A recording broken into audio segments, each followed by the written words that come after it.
ទិដ្ឋភាពក្រុងសៀមរាបនេះវេលាម៉ោង 6 ជាង 7 ហើយសម្បូរអ្នកហាត់កីឡាហាត់ប្រាណដើម្បីសុខភាពទីតាំងព្រះអង្គជ័យព្រះអង្គចោមទឹកដីឆារយៈនៅទឹកដីអង្គរ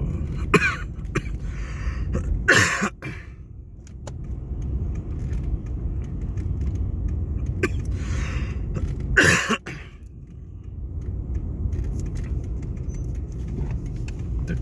ដីដ៏ស័ក្តិសិទ្ធិស្អាត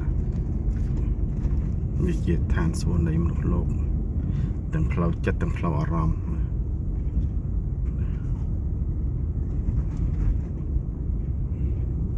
ស្អាតមែនទេផ្លូវថ្នល់ក៏ស្រួលផ្លូវមកភ្លឺផ្លូវណាស្អាតមែនទេឡានជាប់ស្តុប